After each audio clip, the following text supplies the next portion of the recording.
Macbeth. She should have died hereafter. There would have been a time for such a word. Tomorrow, and tomorrow, and tomorrow creeps in this petty pace from day to day, to the last syllable of recorded time. And all our yesterdays have lighted fools, the way to dusty death. Out, out, brief candle. Life's but a walking shadow, a poor player that struts and frets his hour upon the stage, and then is heard no more. It is a tale told by an idiot, full of the sound of and fury, signifying nothing. Act 5, Scene 5. Thank you for reading that, Sophie. This is Luke Johnson from Noetic, the Humanities Teaching app. And as you can tell, I am joined by Sophie Le Corre today, and we're going to be doing our 5th installment of Aldous Huxley's Brave New World. And I love having Sophie read a little bit of Shakespeare to start us off. It sets the ambiance and the tone for our discussion. I don't know if I have particular commentary about this poem, but I don't know if that's absolutely necessary. I think what's really wonderful about engaging the poetic works of Shakespeare is that it transports us to another place, and we can see the role that that plays in the spiritual life of John the Savage, who is interacting with this brave new world. And maybe for a moment there, you were able to tap into that ethereal spiritual realm as well, because Sophie is such a wonderful reciter of poetry. So thank you for doing that, Sophie. Thank you. So it's been a little bit of time since we last talked. It's been about a month. And during that time, between episodes 4 and 5, I did a little bit of outside extra credit homework and researched some subject areas that I think will be helpful for us to understand Huxley's Brave New World a little better. But before I launch into those items, I wanted to give Sophie a chance to share any information that she may have encountered in that time in between lessons. I know, Sophie, you've been telling me on Facebook about a book you've been reading recently and that you were seeing some corollaries between it and Brave New World. I don't know if this is the time that you wanted to share that or maybe later in the lesson, but I wanted to defer to you before I got going here. Yes, I recently bought an ebook of a French book, which I think it was published very recently, about the other individualism. In France, it is l'autre individualisme, and from the author is Alain Laurent. And the subject is about the misconception we have about the word individualism, which is often used as a synonym of egoism, whereas in history it was not at all the case in the past.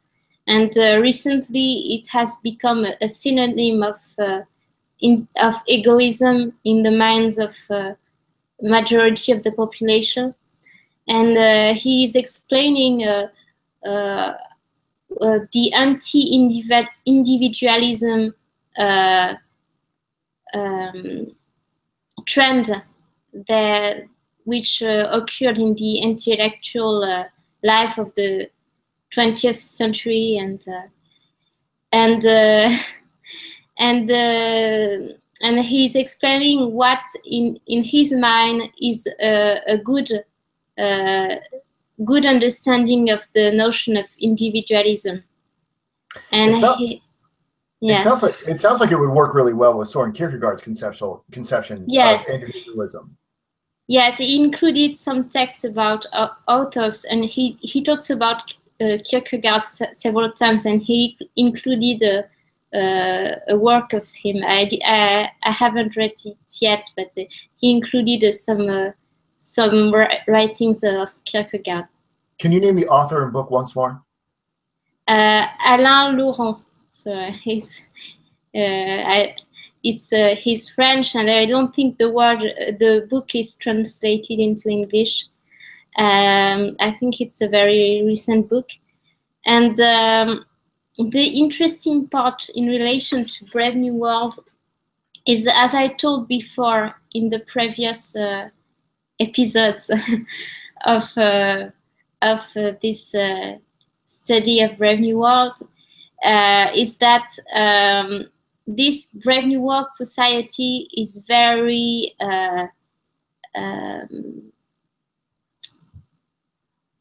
very against individualism, and it prevents people to be alone. And one of the reasons why is that someone who is alone and who develop autonomous thinking is very dangerous to a totalitarian regime. Yes. Yes. That's why they have to send them away to islands and lighthouses. Yes. Right? Which we'll get into today. Excellent points. Excellent points. Is there anything else you'd like to share, Sophie? I've also been interesting I've started to do some research about Nietzsche and Hannah Arendt, Arendt, the two philosophers, and because they also thought about this notion of individuality and against mass, the individual against the mass and the political implications. Hannah Arendt is one of my absolute favorite thinkers, and I hope we take her up at some point in the future. I flatter Sophie all the time because I think she's a reincarnation of Hannah Arendt. I think she. I hope that you leave an impression on society like she did. She was probably the most magical surprise of all my graduate learning is when I was introduced to Hannah Arendt. She's the most underrated thinker of the 20th century. And I don't know if it's because she's a woman. I don't know if it's because she's always playing second fiddle to Heidegger. I've never really quite understood why she doesn't have a greater notoriety. Maybe it's because she was not necessarily trained to be a philosopher. She was a journalist. No, she was a philosopher. She studied philosophy. She had a PhD in philosophy. Did she have a PhD in philosophy? Oh, okay, I did not know that. For some reason, I thought she philosophy. Well, I'm sorry, I was incorrect about that. But she was working as a journalist, was she not?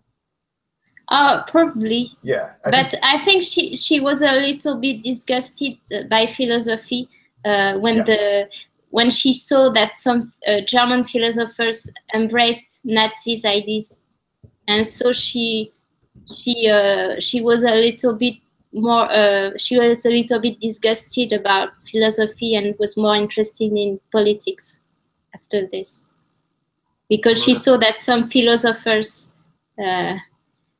fall into the Nazi ideology trap and defended the Nazi ideology, and she was very angry about it. I think this was a surprise to me. And I want to share this information to people about Hannah Arendt's education. Wikipedia says, after completing her high school studies in 1924, she enrolled at the University of Marburg, where she spent a year studying philosophy with Martin Heidegger, according to Hans Jonas, her only German Jewish classmate. In her year at the university, Arendt began a long and problematic romantic relationship with Heidegger, for which she was later criticized because of his support for the Nazi Party, while he was rector at the University of Freiburg. After a year at Marburg, Arendt spent a semester at Freiburg University, attending the lectures of Edmund Husserl. In 1926, she moved to the University of Heidelberg, where in 1929, she completed her dissertation under the existentialist philosopher psychologist Karl Jaspers. Her thesis was something in German that I cannot pronounce, on the concept of love in the thought of St. Augustine, attempt at a philosophical interpretation. That's right. I'm sorry I got that wrong, everyone, and Sophie was correct. Because I've been listening to a radio podcast on France Culture's radio about Hannah Arendt, which was fascinating. Yeah, wow. Well, I totally forgot that she studied Augustine. That's awesome. That's awesome. And she studied Kierkegaard as well. And it's Kierkegaard who got her interested in philosophy, because before, when she was a teenager, she was most interested in poetry, and he's the one who took her from poetry to philosophy. What's interesting to me is that Kierkegaard may take me out of philosophy and lead me to poetry. So he's having the opposite reaction, or opposite effect on me. Well, I think we should get into this conversation of Huxley, unless you have more that you want to relate to us. No, I think we talk about the essential things I wanted to share. Well, I appreciate you sharing them, and hopefully other people have found that enlightening as well. So the first item of business that I want to let everyone know about, it's kind of dark, but we need to face down the darkness that is in our culture. As everyone who knows, who's read Aldous Huxley's Brave New World, the way that he demarcates time is that we're living in a dystopian world that is after Ford, AF. I believe it happens at around 600 AF. It's very interesting because of all the industrialists, technologists, individuals that we could mark time with, it's significant that Huxley picked Henry Ford. And I never really scratched that too much until in between episodes 4 and 5. And I found an article from the Washington Post. It's a commentary called "The Dark Legacy of Henry Ford's Anti-Semitism." Mm-hmm. I did not know that Henry Ford was an anti-Semite. And that's very problematic because many people in America drive Ford products. And if they knew that Henry Ford was an anti-Semite, maybe they would think twice about that. But just to give a quick summation of the article, and everyone can go research it for themselves, it was a pretty interesting article about how Ford owned this newspaper called the Dearborn Independent. And apparently his newspaper published a number of anti-Semitic articles and the Protocols of Zion, which is a pretty big deal. And Hitler seems to have admired Ford. Ford is the only American named in Mein Kampf. This little known fact adds an interesting color to the Brave New World that occurs, like I said, after Ford. No doubt Huxley would have been familiar with Ford's views. And I asked the question here, is Huxley telegraphing that the Brave New World will be a Nazi utopia, anti-Semitic dream? Or are we perhaps reading too much into this demarcation of time? It's also confusing because he names several characters within Brave New World after Marxist figures. We haven't really talked about this too much, but obviously there's Lenin and there's Bernard Marx. So maybe we're not only looking at a critique of the materialistic capitalism, but a critique of National Socialism and communism as well. I just wanted to bring that to our attention. It is not an insignificant detail that Huxley had this dystopic future occur after Ford, and that Ford was a known anti-Semite at the time. I have several things to say about it. Please. First, the fact that he mixed Nazi ideology and Nazi and communist totalitarian regimes in his story is a bit like Hannah Arendt. He really see the common points between the two, and yes. Which, in fact, there are a lot of common points between these two regimes, and especially this the fact that some people were deported and a lot of people were killed, were in concentration camp in both regimes, and also the fact that these two regimes were very much against individuality and against people who are intellectuals. Yeah, doesn't it seem like that any way you try to skin the cat, you ultimately end up at something anti-individual? If you go the capitalist route, everyone gets wrapped up in the mechanistic process of consumerism, and then obviously the pitfalls that are involved in Nazism and communism. It seems like just whatever system that humans come up with, it's always going to be anti-individual. Yes, and about what you talked about Ford, there have been several documentaries and made articles about the links between American big companies and the Nazi regime, and how they had relationship with one another. And especially there is a movie which I should see, but I haven't seen yet. It's called The Corporation, and a part of it is about how the notion of a corporation, if a corporation was a person, it would be psychopathic. And I think yes, and they explained this, and I think they talk about this particular period of history in which American companies like Ford helped the Nazi regime. Yeah, something that I didn't get a chance to research, so I don't want to talk about it as if I'm some sort of authority on it, but I did see some traces of the eugenics program associated with this line of thought as well. I can't back it up. I have no documentation or proof, so I won't say anything more about it, but it wouldn't surprise me if if known American industrialists were also in favor of a eugenics program that Hitler was trying to institute. So I don't have any proof of that. It's something that I need to further research. So, don't take what I'm saying here as authoritative. I've read articles about the links, the ideological links between Nazism, Nazi ideology, and capitalism. And in fact, there is a lot of common points. And actually, the Nazi ideology would be an attempt of the capitalism system to survive. And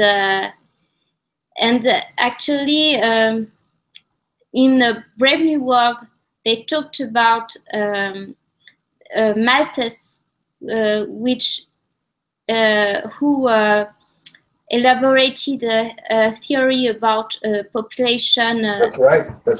A theory about population, and he was afraid of overpopulation, and he inspired a very influential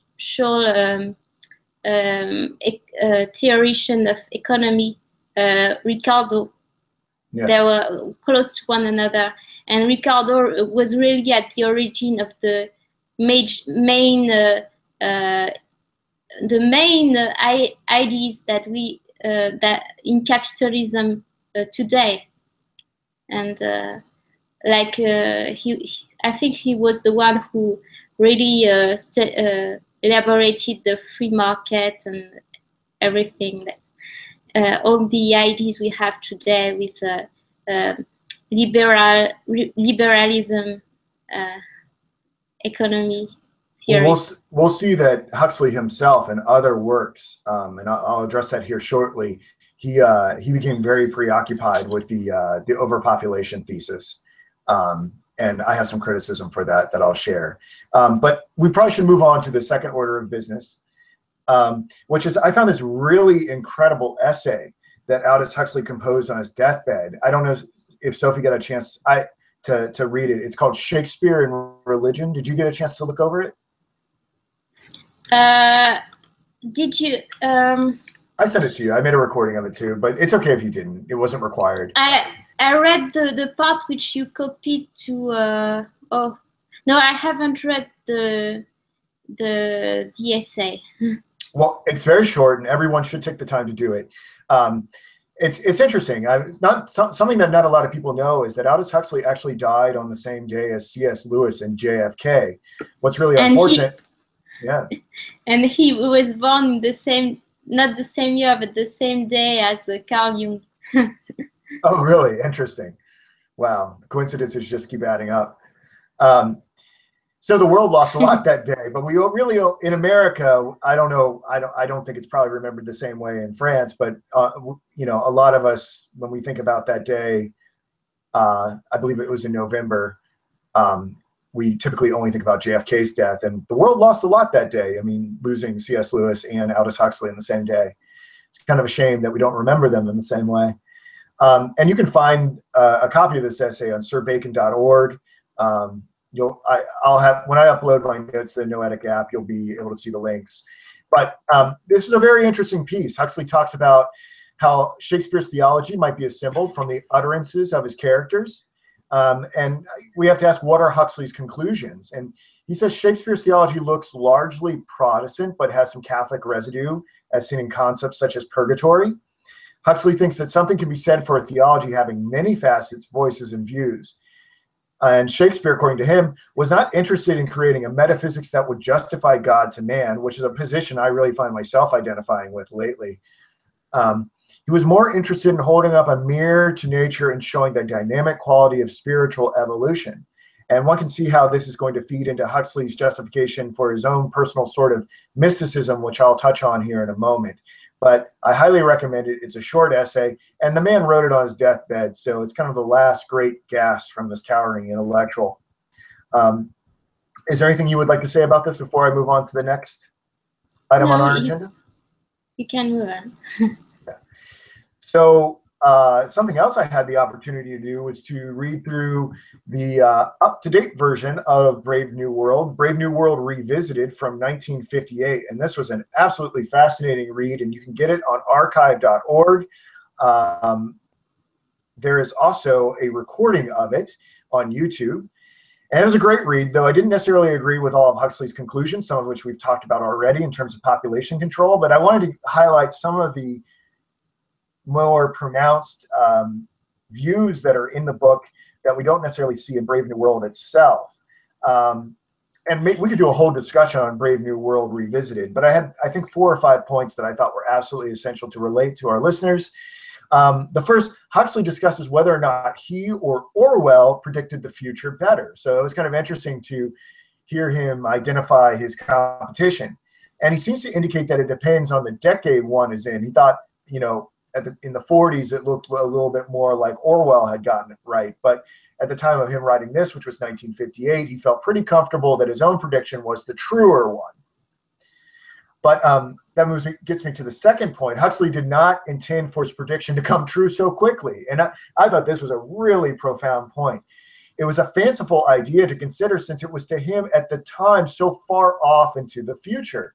Never did he expect that it would really happen, that he could begin to see it happen in his lifetime. This is 1958, so one can only imagine what's happened between now and 2017, or then in 2017, I should say.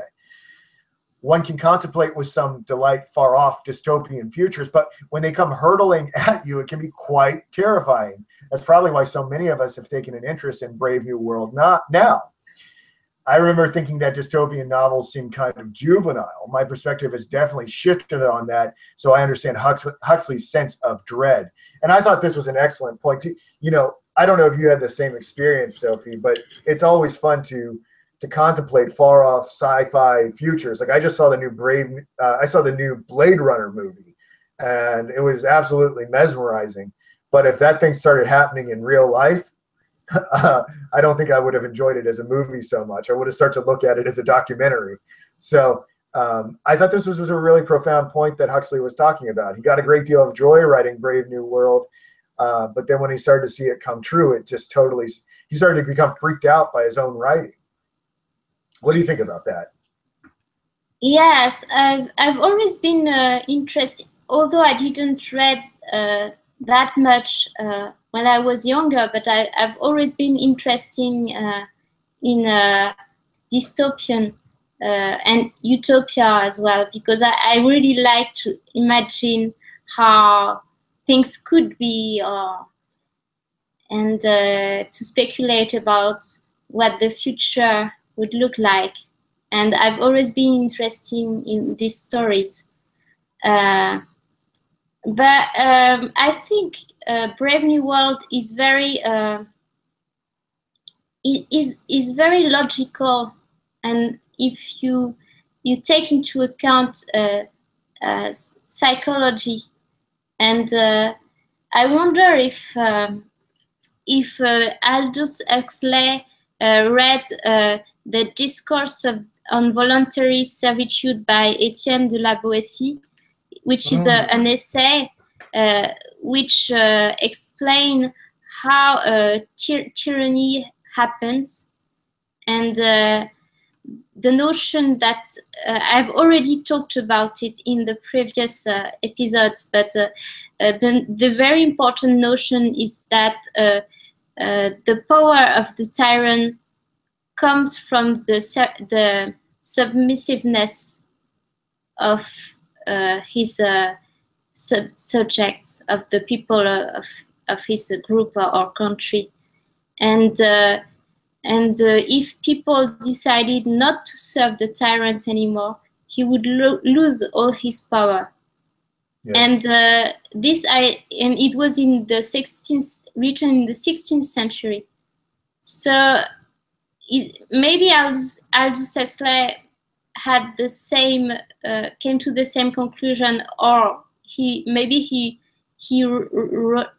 read his book, and the idea that a totalitarian regime could happen, and the people in this regime would be conditioned to be submissive and to like their servitude.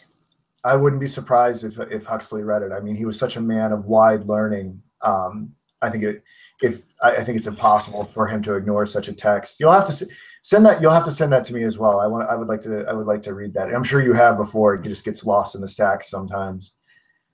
That's a great point. These last couple points in regards to Brave New World Revisited, I think, Sophie, is something that may intrigue you, given what I know about the things that you research, and I think you might want to go deeper into it. But Huxley asked himself in Brave New World Revisited why his prediction came to be so quickly, and he blamed the matter on rapid population increase. And this is where you can see sort of the Malthusian thinking affecting his views on the matter, and that this led to impersonal forces. If you can see my air quotes, that's what I think about impersonal forces, to coordinate that structured future faster than he imagined. In this text, Huxley is very concerned with population rates and seems rather preoccupied with keeping the birth rate down so as to prevent his vision from obtaining any further. And he's alarmed that a lack of global resources will lead to the very dictatorship he prognosticated. And I also think it's kind of interesting because it's part of the American conversation in politics. He also wanted to prevent politicians from how much they could spend on their campaigns. He thought that was the influx of money into the coffers of the different political parties was also hastening this Brave New World dictatorship. And that's a conversation that we're having in America. I'm not sure it's happening in France. I'm sure it is. But we've had several acts that have tried to I believe the McCain-Feingold Act, if memory serves me correctly, was articulated specifically for this reason over here. I'm not sure if you have anything similar going on in France. No, but there have been some polemics about how much money the different candidates spent on their campaign, especially the one who lost and who spent a lot of money, and people say that they were not, they didn't use money properly. Yeah. It's been very interesting over here. I mean, because Donald Trump ran a very, at least on the surface, it looks like he ran a very unconventional campaign. Because, I mean, I don't know how it all breaks down. I don't follow these things, but he was an air quotes self-made billionaire, so he didn't have to rely on the traditional sources of funding like previous political campaigns. But again, you can perhaps sense the irony in my voice when I said that. Let's move on to the next topic here. I got a chance to read Aldous Huxley's The Doors of Perception as well and see how it influenced or maybe leaves off or develops certain themes of Brave New World. Many people know that the band, The Doors, got their name from Aldous Huxley's The Doors of Perception. And I believe, I have to look more into this, I think The Doors of Perception is actually a reference to a William Blake poem called like The Marriage of Heaven and Hell. I didn't get a chance to research that as much. Have you read The Doors of Perception, Sophie? No, but I've watched a video which is a summary of this book. Oh, okay, good.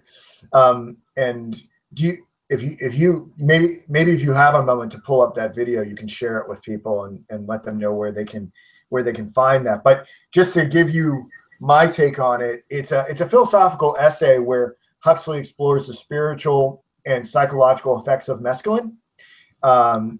It reminded me a great deal of Baudelaire's The Double Chamber that we discussed.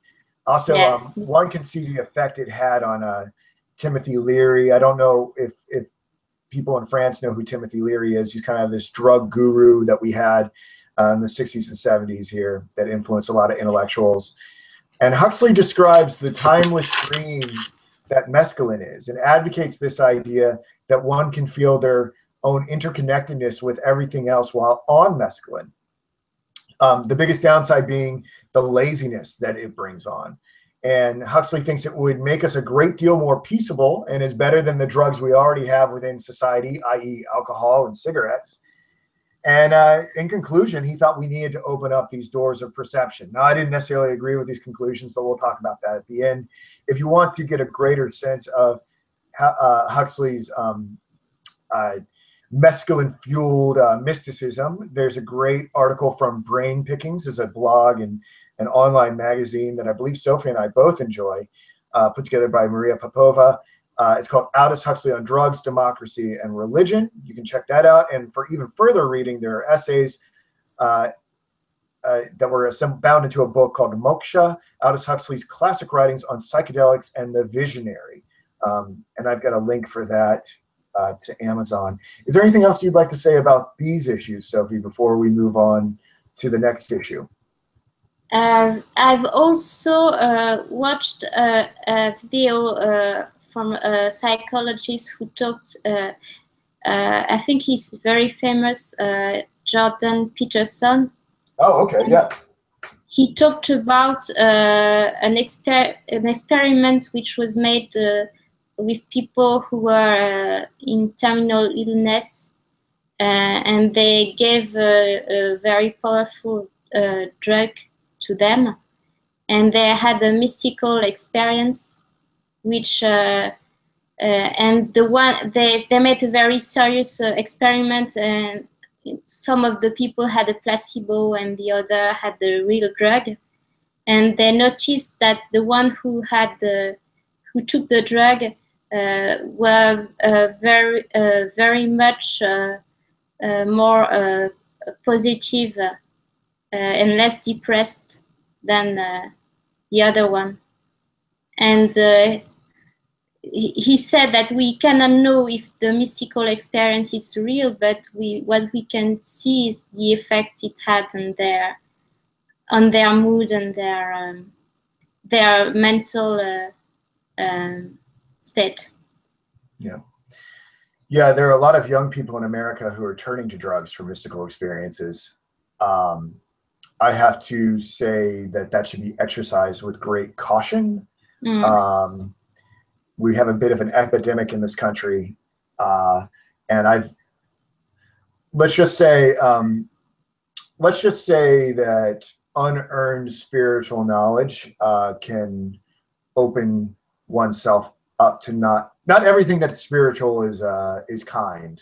I'll say this: if we are talking about opening up doors of perception, we're not always letting in angelic entities. Now, I know that sounds like a crazy person talking, but I think we also open up the possibility of something much more sinister and dark coming in as well.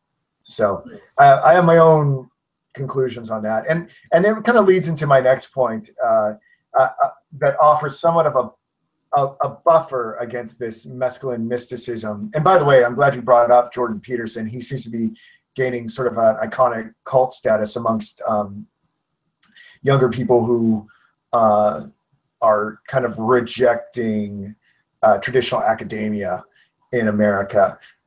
He teaches at the University of Toronto, I believe, and he's become very popular amongst people probably under the age of 30. He has a lot of clout on social media and whatnot. He's a very, very interesting figure. So this fifth point, I wanted to address why Huxley ultimately, although it's not explicit in Brave New World, it seems like he gives a very sympathetic reading of Christianity. But in his own personal life, Huxley confessed that he rejected Christianity. And I wanted us to understand really what his intellectual grounds were for doing that. And I want Sophie to read this. But in a writing called Ends and Means, he pretty much discloses why he rejected Christianity in favor of this mescaline mysticism. And Sophie, if you wouldn't mind, would you read this passage? Okay. I have to. Oh, it's on the bottom of page 16. Okay, I found this. I had motives for not wanting the world to have a meaning, and consequently assumed that it had none, and was able without any difficulty to find satisfying reasons for this assumption. The philosopher who finds no meaning in the world is not concerned exclusively with the problem in pure metaphysics. He is also concerned to prove that there is no valid reason why he personally should not do as he wants to do. For myself, as no doubt for most of my friends, the philosophy of meaninglessness was essentially an instrument of liberation from a certain system of morality. We objected to the morality because it interfered with our sexual freedom. The supporters of this system claimed that it embodied the meaning, the Christian meaning, they insisted of the world. There was one admirably simple method of confuting these people and justifying ourselves in our erotic revolt.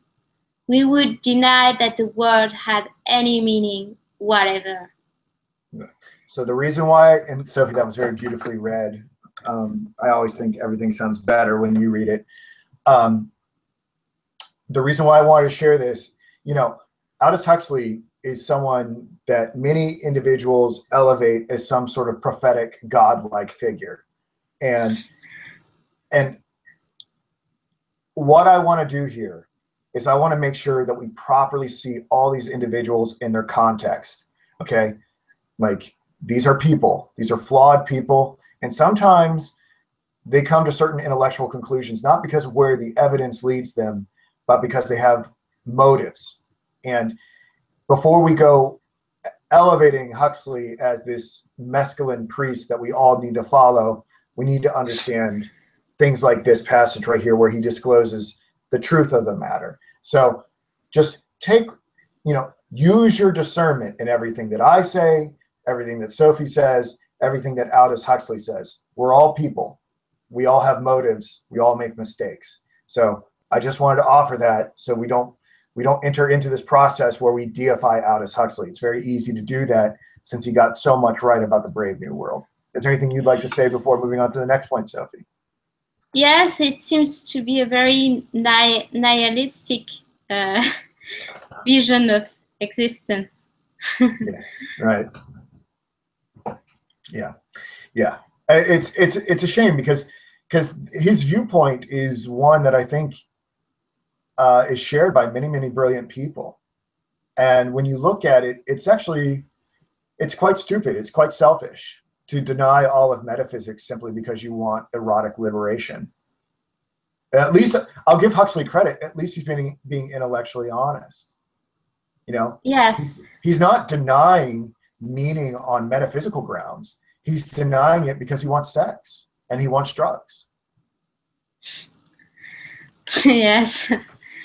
Yes, and it shows that it's not an intellectually honest position, and someone who is intellectually who really wants to know the truth, if he wants to deny the existence of the metaphysical world, he would find other arguments. True. It's quite the gamble. All right, so lastly, this is a bit of trivia. I just thought this was interesting. You know, there's this sort of fictitious song in Brave New World. The line is, hug me till you drug me, honey. Kiss me till I'm in a coma. Hug me, honey, snuggly bunny. Love's as good as Soma. And I thought to myself, wow, that would be a really brilliant lyric. Is this from an actual song? And I went searching, and it's not from an actual song. Huxley just wrote a song into the book, and I thought, oh, that's genius. I wonder if any band took the cue to go and make a song around this lyric. And and not really. There was one band that I found. It's kind of a glitchy post-rock band called Pendulum, and they have a song called Coma, and they include probably the first half of the lyric in the song, but it's repetitious. It's kind of a slow dance song, electronic dance song. But I still did music. I would write a whole song with this lyric in it. You know, what did you think about the Pendulum song? Do you like it? I don't know if it's up your alley. I kind of know what you like musically. I don't think you would like this one. Yes, it didn't leave a big impression on me. It's the only reason why it's really significant is the connection to Brave New World. I didn't find anything about it to be life-changing in terms of music, but at least someone did it. At least they did it. At least they showed up, right? I also saw there was a false advertisement campaign about Soma. You can find really? it on YouTube. People who made false fake advertisements about Soma, and they were very realistic, and and it was very funny to watch. Well, Soma, the drug they are taking in Brave New World. Maybe Soma's mescaline, or very close to it. I think Huxley thought that if only mescaline could be perfected, we may have Soma. So, all right, let's get into the actual text. I know we took a while to discuss those things, but I think I think that's information that people would find valuable. So we're going to finish the book today, hopefully. So in chapter 15, that's where we're going to begin today. While in the hospital vestibule, John sees deltas line up for their Soma. And "Oh, brave new world" reverberates around his noggin. Inspired, John yells at them to give up the drug. They fail to respond. This causes John to lose it, and he throws their Soma out the window. Riot erupts amongst the deltas.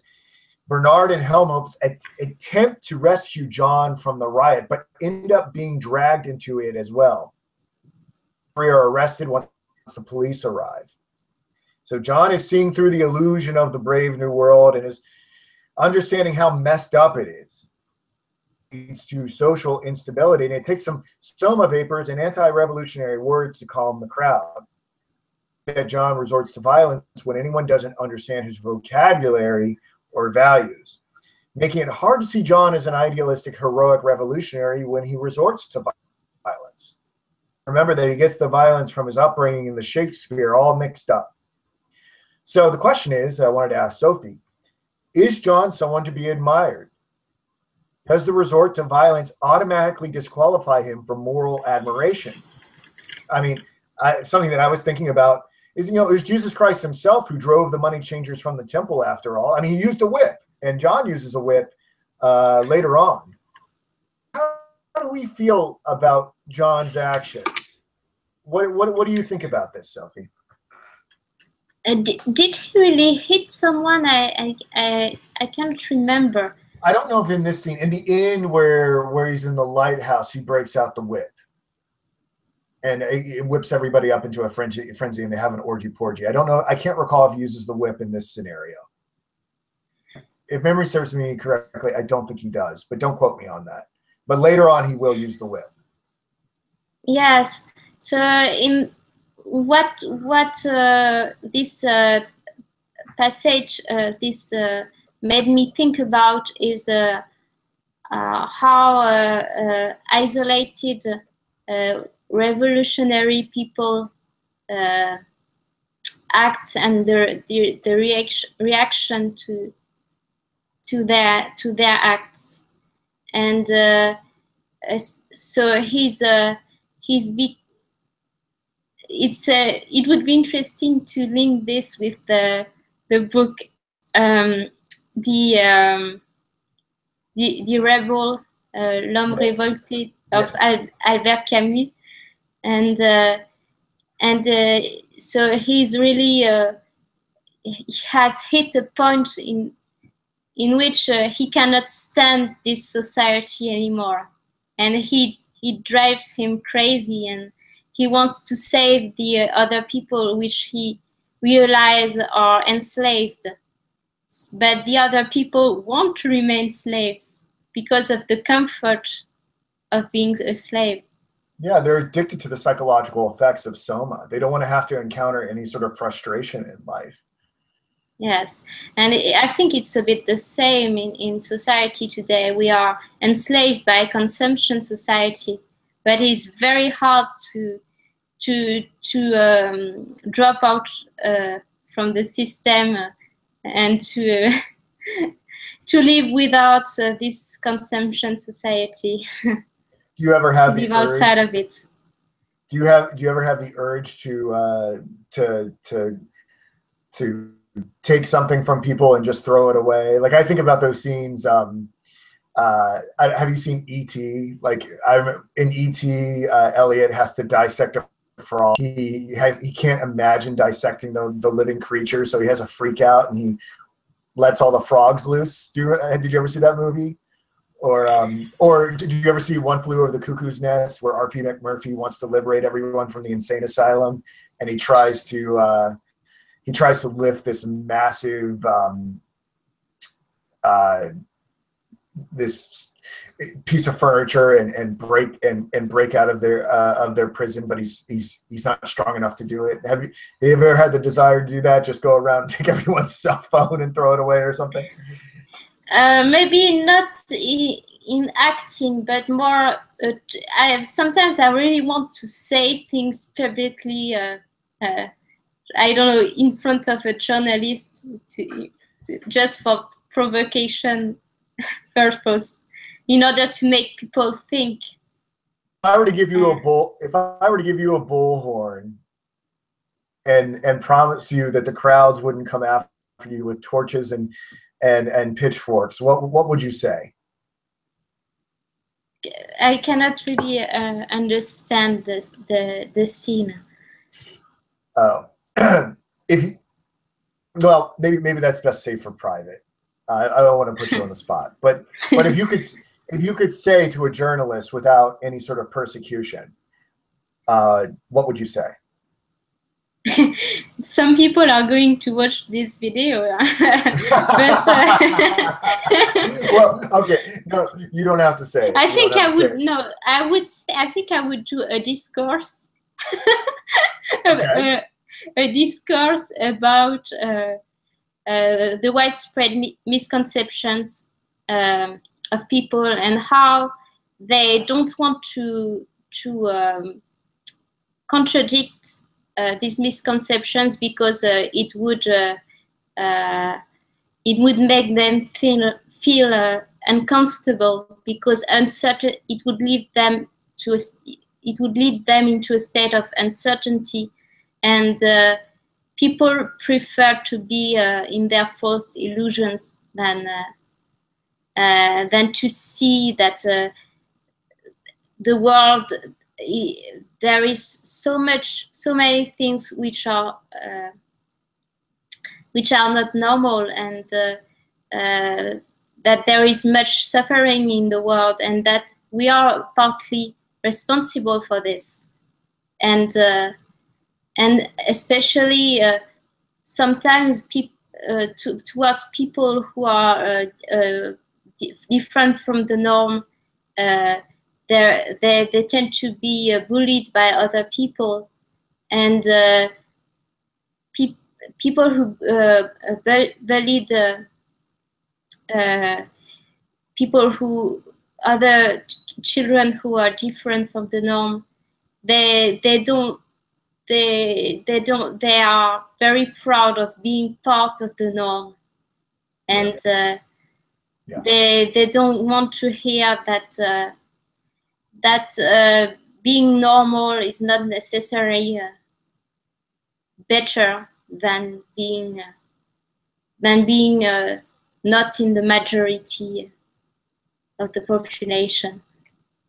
So to return to our original question, you wouldn't do anything forceful. You wouldn't throw anyone's soma away, but you would try to engage people with discourse. Yes. But maybe I would be a bit aggressive in my words, maybe sometimes. Yeah. Well, you know what? Words are very powerful. And I think we forget that. I think we forget that the right words with the right intentionality behind it can be more powerful than any act of violence. So the question is, how do we get to that point? How do we have the wisdom to say the right thing at the right time to the right person? I think our world is filled with so much psychobabble that we tend to think that power in words. But I've had experiences lately where I've if you choose the right words, they're more effective than So you got to choose your words. You got to choose your words correctly. And more important than words is the thought, which is the origin, the cause of this world. And so that's why thinking for yourself is extremely powerful.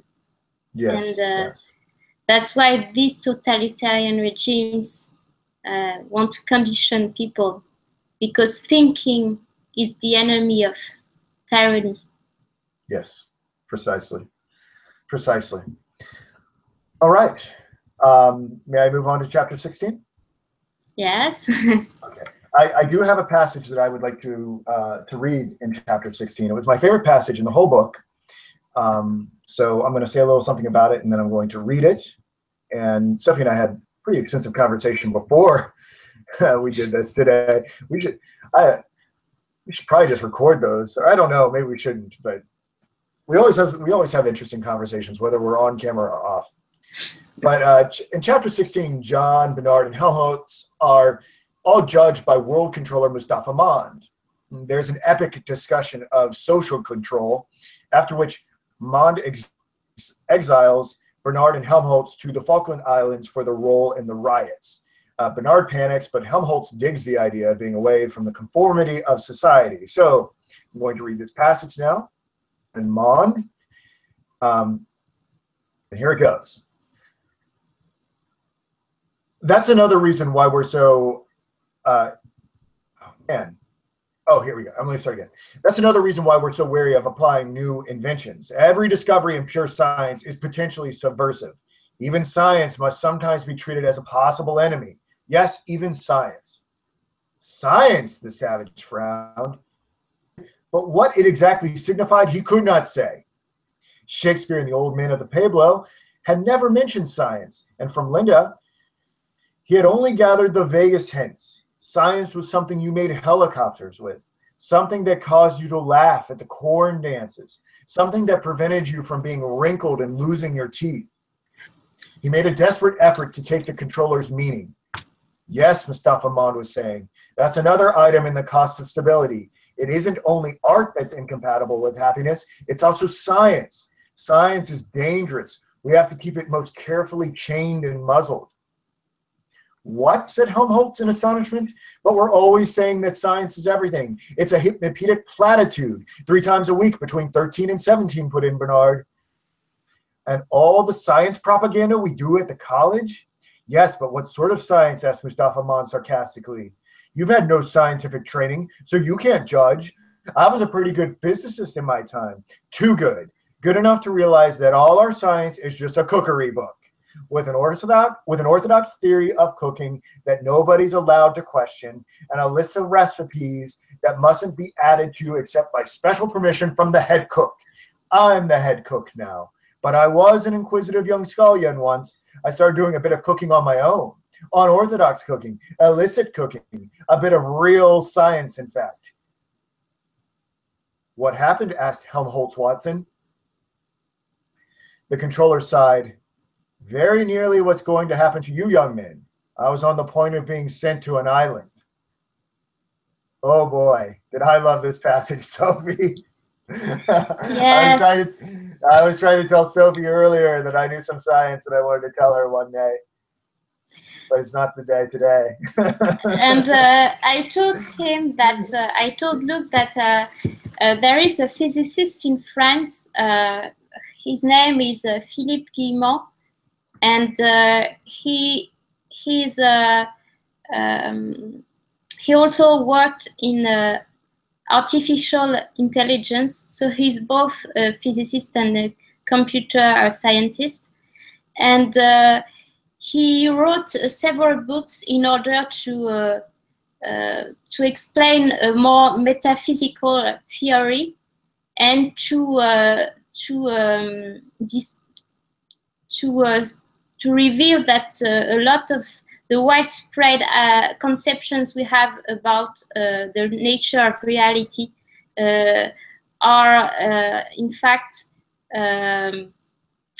wrong, because science has become dogmatic since it has opposed itself against religion. It has become not so objective, and there are also dogmas in science. And he published a new book very recently, in which he explained these misconceptions that people tend to have, and these dogmas of science. So it's Le Pic de l'Esprit, the Pic of the Spirit, and it's written by Philippe Guillemot. Yeah, it sounds absolutely fascinating. And Sophie and I traded some information on what's going on in the quantum world. And when we do things into the future, we can explore those ideas to a greater extent. And I wanted to ask the question here, look, the frustration that I have, Sophie, is that when people think that you are calling into question mainstream science, that you are anti-science, all right? And this is beyond frustrating to me, because, to be honest, I don't know how to say this without being a braggart, but I have learned and forgotten more science than most people who are willing to call me anti-scientific when I question established doctrine. And that sounded terribly proud, but I think I have to be really honest about that assessment. And we have to really about whether or not science is being muzzled and controlled in our world, if it is a parallel to the Brave New World. And someone will say, okay, Luke, well, fine. How would that even be possible? Well, I think something we need to take into consideration is fraud, okay? Happening, okay?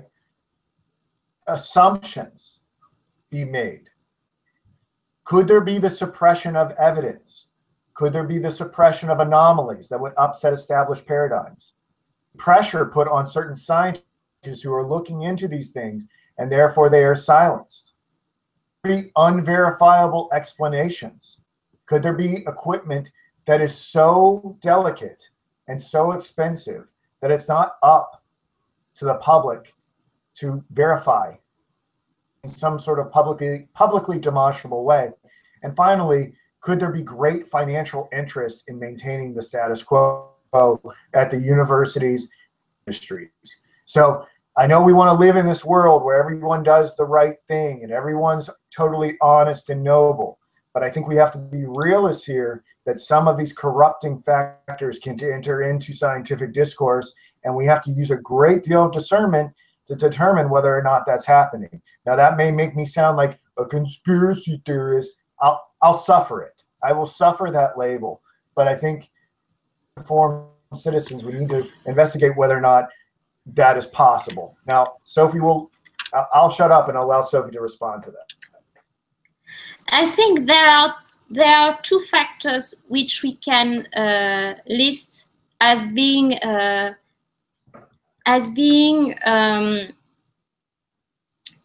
obstacle to good science, and which are not polemic to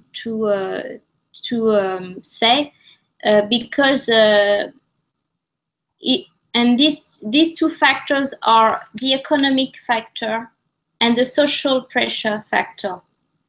And Right. these two factors can go in the way of doing good science.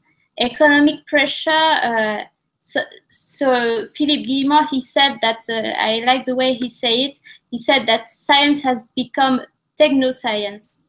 So Yes. the projects which are funded are the ones which have technological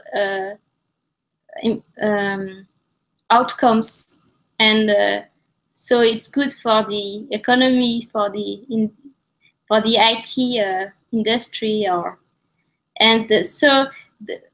not only IT, but for the economy, if it has industrial and economical outcomes, this research will be favored against other field of research which would make less profit.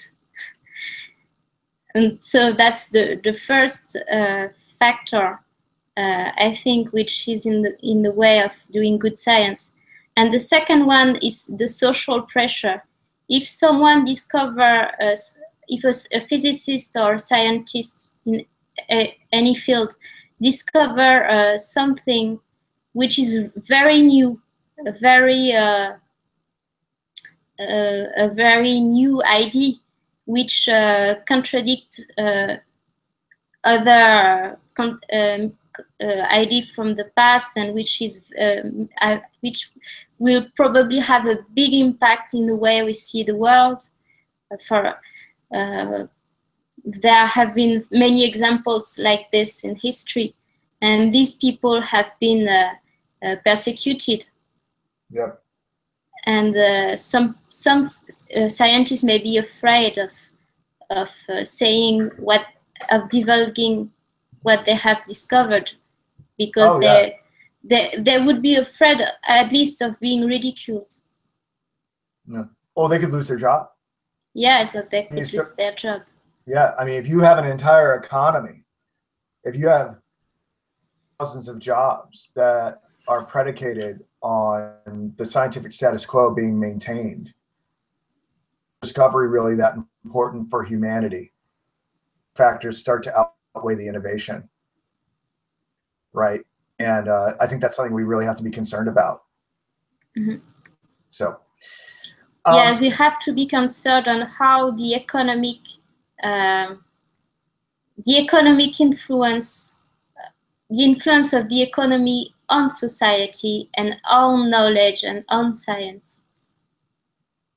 Yeah, we're living in an era, right, where it's not just like the science isn't pure anymore. Everything's interconnected, right? I mean, there's a lot of, I mean, pharmaceuticals, or we're talking about the aeronautical industry, or we're talking about defense systems. I mean, there's a lot of political, financial investment in certain outcomes obtaining. But that's stepping beyond the confines of this conversation. So, but I want to ask Sophie a more theoretical conversation. Suppose you were this bright young physicist, and you are. Let's suppose you were one of these individuals that started to question, and you were given the choice to either go into isolation onto the island, or do what Mustafa Ahmad did, which was to control other people's happiness, to reduce it to a science. What would you choose? I mean, you know, he tells us why he made his choice. Like, he had to, you know, he lived through the 9 Years' War, and he talks about all the were associated with all the devastation. And we'll see that John is very much wants the possibility of being free and to claim those things again. Mustafa Mann knows that the truth can be very dangerous, and so he envies Helmholtz and Bernard and John to some extent, but rational level understand why he has engaged in the brainwashing of the that is Brave New World. I mean, would you choose differently, Sophie, or are you sympathetic to Mann? Yes, I think it's a very difficult decision, and myself, I think every one of us is faced. Every one of us who really care about being true, searching for the truth, and are being faced with this choice of living an authentic life, but in which we would face many difficult situations, or comfort of being in the majority, of being in the herd, you know. And in Brave New World, they talked about another choice, which is very similar to this one, between freedom and happiness. And so John preferred freedom, chose freedom against happiness, because in his mind he prefers to suffer from aging, from pain, and than the artificial happiness there is in Brave New World society, because he does not. He values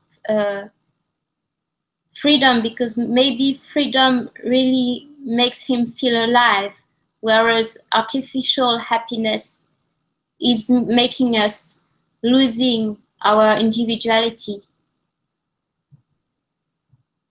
And I understand it. I think if this dichotomy is a true one, I think I would be a John. I think I would. I can't lie. I wouldn't be able to do it. I wouldn't be able to sleep at night knowing that I was brainwashing people into untruths. So I think I would have to, the passing sights that John claims, the ability to sin, the ability to suffer from the sin. I think Huxley presents us with a false dichotomy here, that the truth and degradation, or we have to choose the lie and sustainable happiness.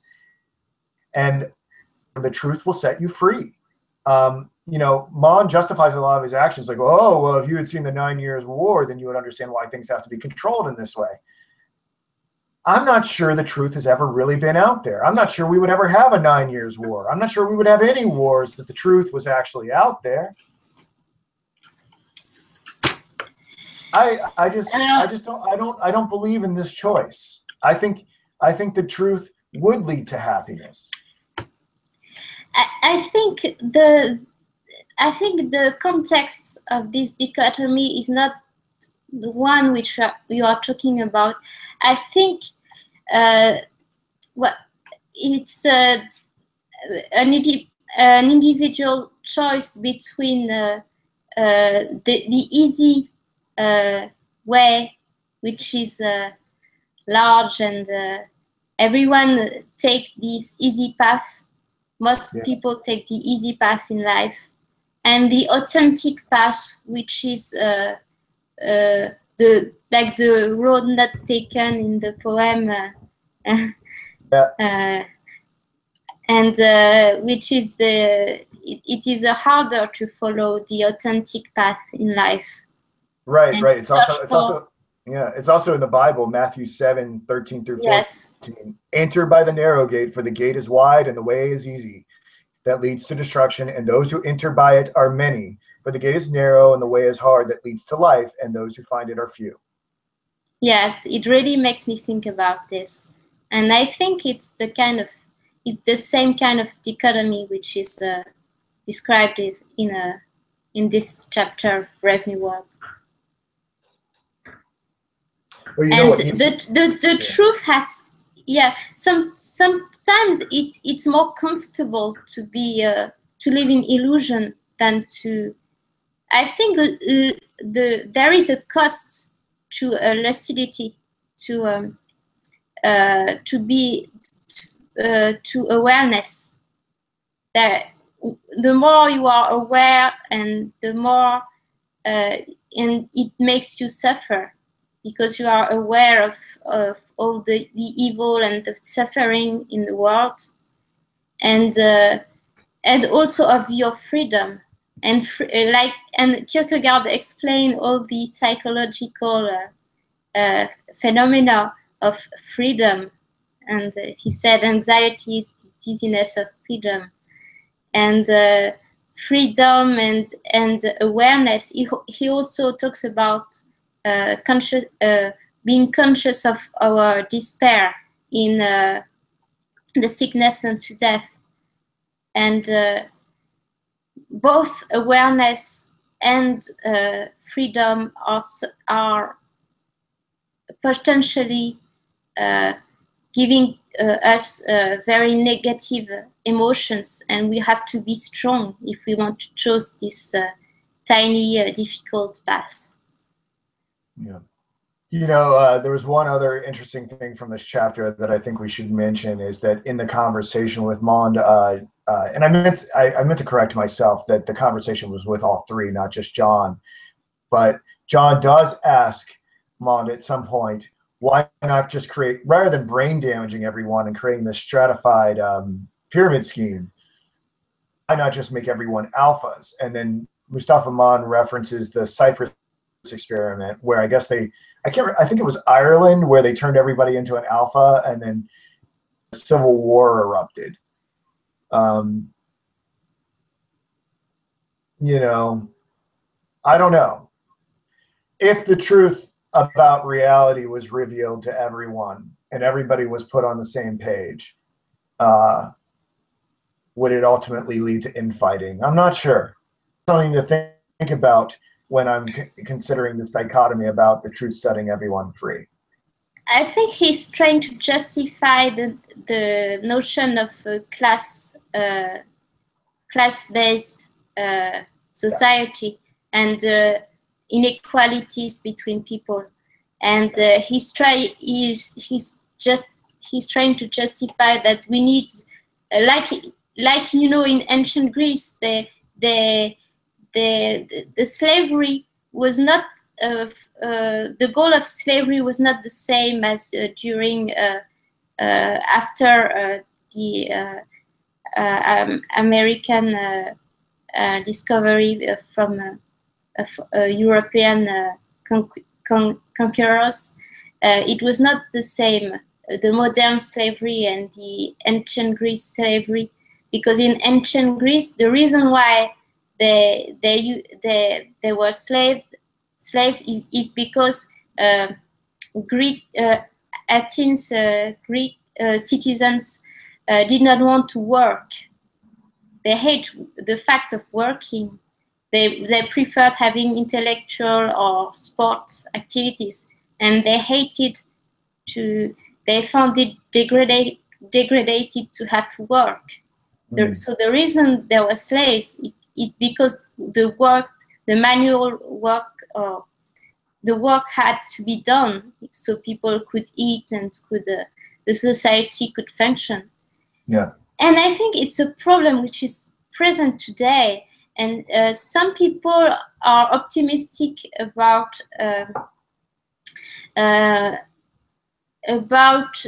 automation and artificial intelligence, because they say, so this way we won't have to work. We will have our lives for more interesting activities. Idle hands are the devil's playground.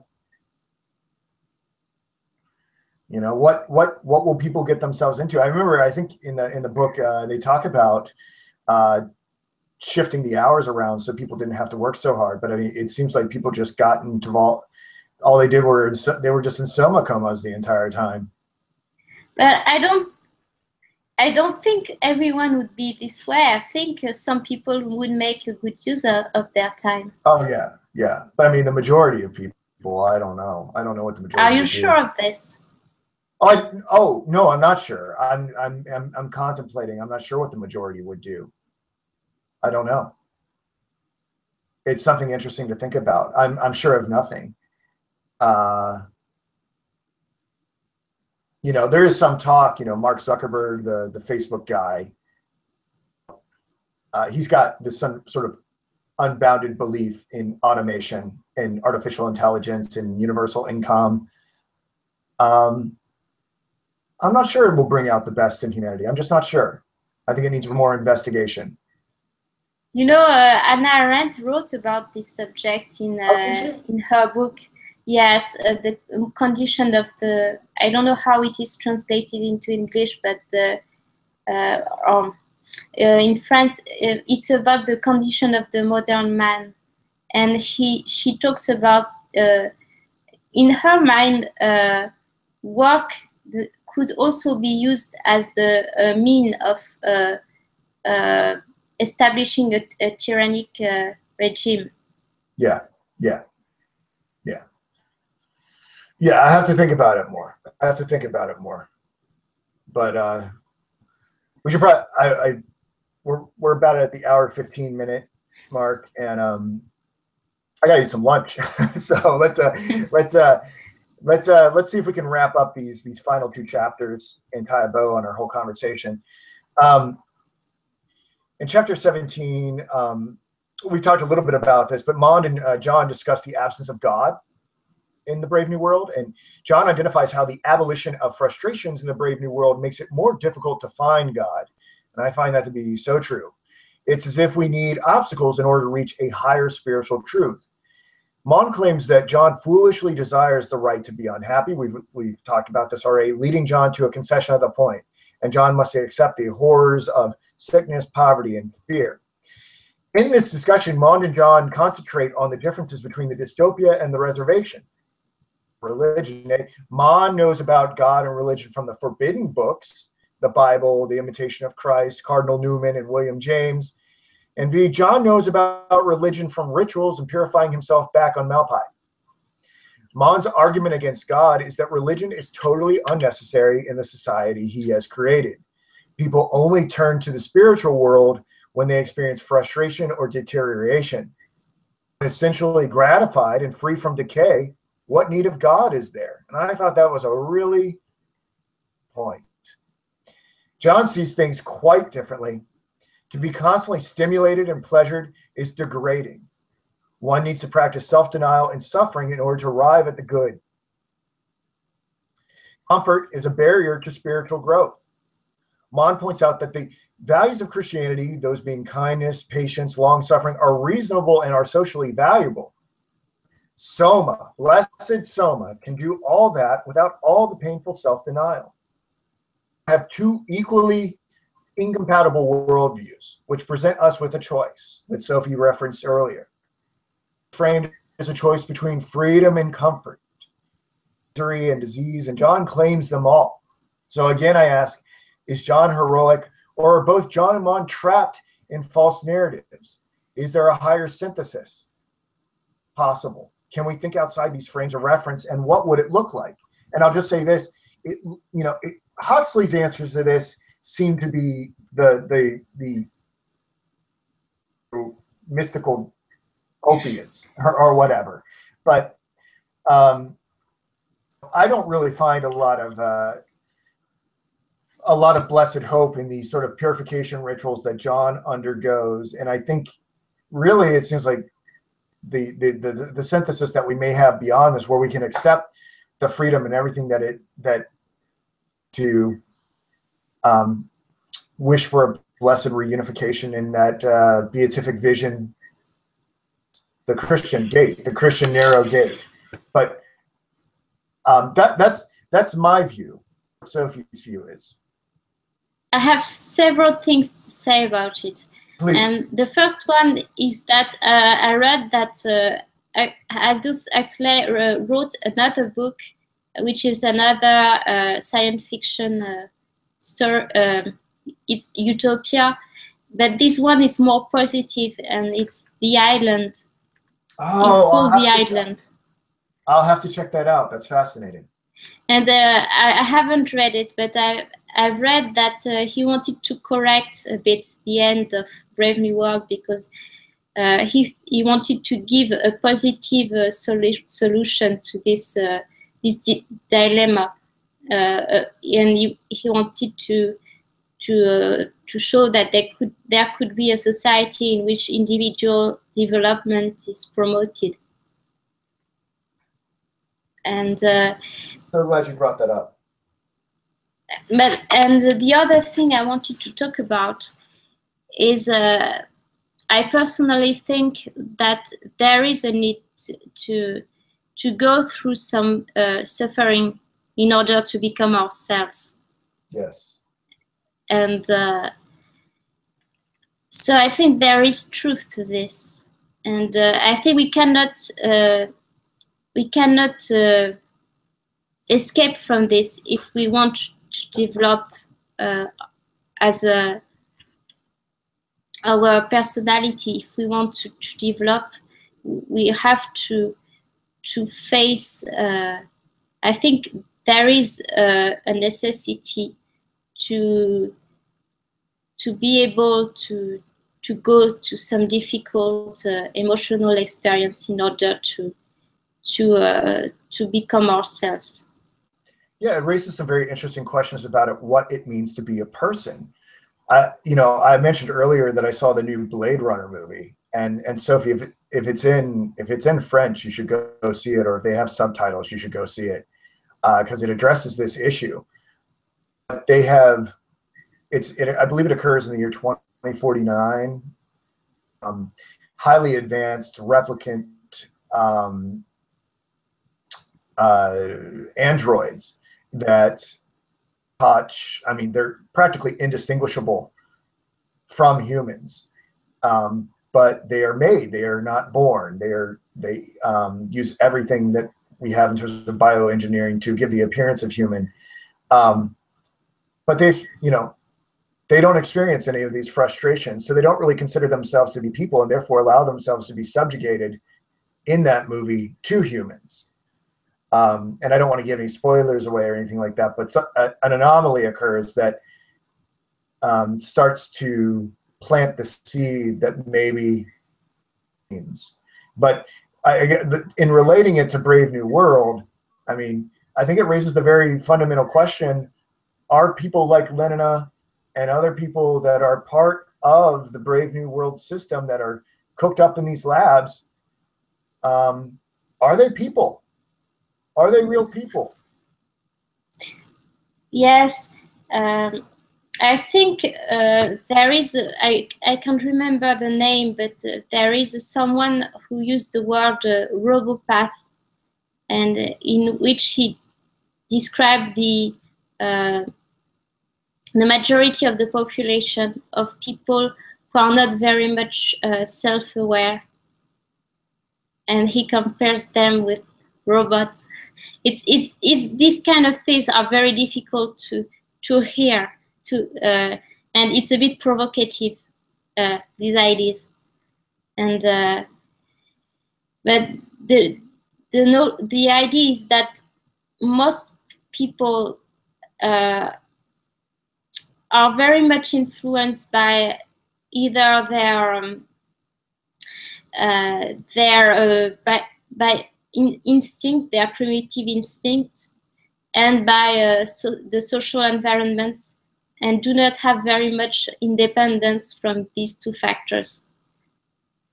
Yeah. And so you can compare them a bit with robots. You really have to see the movie, Sophie. I want to hear your views on it. May we move to the final chapter and bring our discussion of this book to a close? as you want. I would like to have dinner too. I'm a bit tired. Yeah, let's just finish it up and be done with it shortly. And I think we've talked about some of these issues already.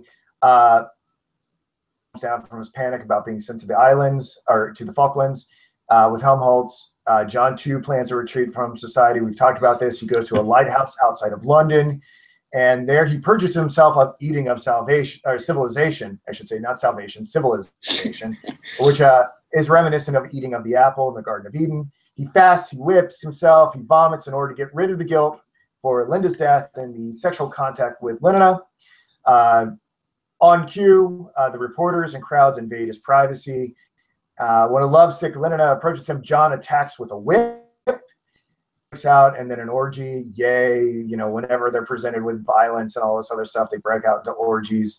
John awakes the next day, groggy from the soma, hates what he's done, and kills himself. It's a very dramatic ending as his feet are dangling and pointing in all the different directions. Yes, John is like, yeah. No, oh, please, yeah, what were you saying? I wanted to say that John is like a tragic character from a Shakespeare play. Yeah, it only makes sense since Shakespeare is his favorite author. Yes, maybe I think it was intended. Yeah. I wonder which one he identified with the most. That would be an interesting question. Because he quotes so much Shakespeare, a lot of Macbeth, a lot of Hamlet, a lot from The Tempest. I bet there's someone who's done some research on that. Yes, the end is difficult to read. There is the scene is very difficult. It is. It's heartbreaking, but it kind of leads to this idea. We've talked about a lot of the ideas about how John's own religious views seem to fall short because it ultimately leads to suicide. But then are we left with this idea that Bernard and Helmholtz are actually are these the people that we're supposed to find our own Falklands and live freely there? Is that what Noetic is, right? Where you and I are Bernard and Helmholtz, and we found this digital Falklands to escape from the institutions in society. Is that what it's all about, that we each have to find our own version of the Falklands? We live in the clouds, and people will say that it's because we do not want to confront reality, so we escape from it. Well, I like our island. Yes, I like everyone.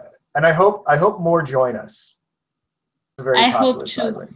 Yes. I hope it will be a very successful island. Yes. I think it will be. It'll be a fun island. All right, Sophie. I want to thank you so much for talking about this book. We did 5 installments of it, and you were very patient with me as I tried to include a lot of information. And I love your insights. I love that we're friends and that we can talk about these ideas and that you make the time for it. Yeah, I just want to thank you for everything that you do in my life. Thank you so much for everything that you do as well, and for your friendship, and for you inviting me to do these videos, even if I do not have studied literature and philosophy, and I got interested in this by myself. And so it was very nice from you to allow me to share my thoughts about these books and these poems from Baudelaire previously. Well, I think it's very important to include a plurality of perspectives. Academics can get the blinders on and can dismiss people that don't have the same credentials as them. I don't operate that way. I listen to experts, and I listen to non-experts. And I oftentimes find that people who come from a diverse walks of life have more to contribute than the experts, because the experts are all taught the same thing. They all have to be on the same. They have, and it's very hard for them to get outside of what is considered to be fashionable intellectual doctrine. So the same problem as in science. yeah, precisely. So, all right, I have to go eat and enjoy what's left of this beautiful day. Yes, enjoy your day, and I hope you learned a lot of things, and we gave you some references of books which you can read, and movies and songs. So you have a lot to do after this video if you are interested in these books or movies or songs. I think so. All right, I'm going to bring this to a close. Download the Noetic app. You can also watch this on YouTube and find it on SoundCloud. Take care, everyone. Bye.